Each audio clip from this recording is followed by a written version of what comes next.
Selamat datang ke channel Jigo Chong, dan hari ini kita akan sambung untuk penggunaan kalkulator untuk membantu kita menjawab soalan dalam kertas 1 matematik SPM. Jadi bab yang kita akan bincang ni adalah bab 1 tingkatan 4 persamaan kuadratik. Jadi soalan yang di depan ni adalah kertas 1 SPM tahun 2024 soalan 13. Jadi kita perhatikan arahan soalan tu adalah Raja 3 menunjukkan satu graf fungsi kuadratik dengan titik maksimum P. Antara fungsi kuadratik berikut, yang manakah mewakili graf tersebut? Jadi soalan ni sebenarnya kita boleh gunakan kalkulator terus untuk membantu kita cari jawapan. Tetapi sebelum itu, anda perlu tahu sedikit ciri tentang kita punya fungsi kuadratik ini. Jadi anda perlu tahu di sini apakah maklumat yang diberi. Anda hanya diberi maklumat titik maksimum sahaja dengan dia punya nilai pintasan Y, iaitu nilai C kita. Jadi anda boleh tahulah kita punya nilai C itu mestinya adalah 8.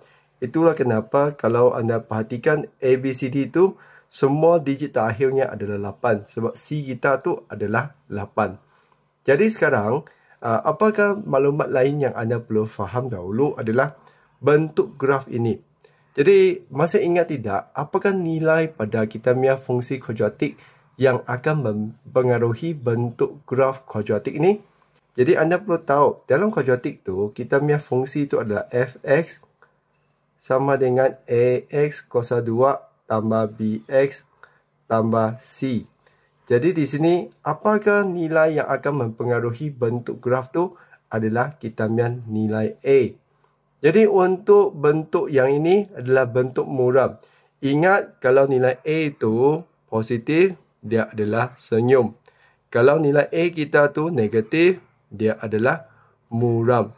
Jadi nilai A kita ni adalah negatif. Jadi kita perhatikan dahulu fungsi yang positif ini, A dengan B ini sudah keluar. Sebab kenapa? Sebab nilai A-nya adalah positif. Maka nilai jawapan bagi A dan B itu sudah keluar. Jadi kita hanya perlu uji dengan jawapan C dan D.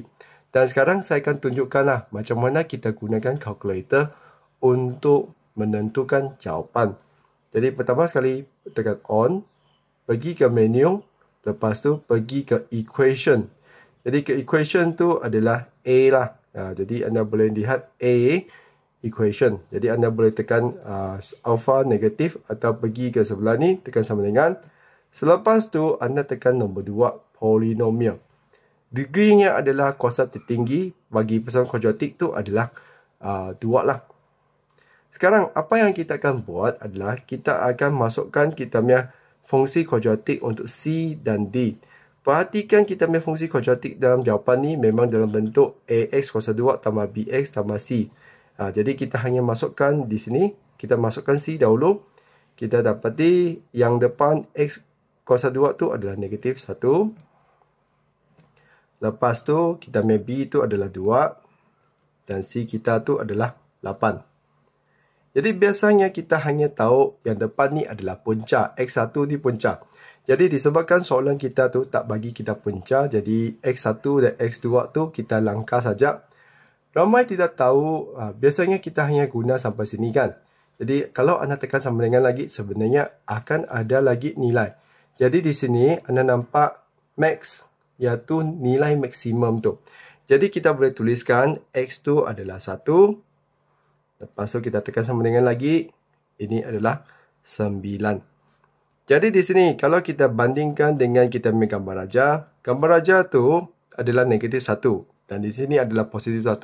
Maksudnya kita punya fungsi bagi jawapan C itu bukan jawapan untuk soalan ni. Kita cuba lagi dengan fungsi pada D. Jadi kita balik ke tadi. Yang nilai A itu adalah negatif 1. Tekan sama dengan. Nilai B itu negatif 2.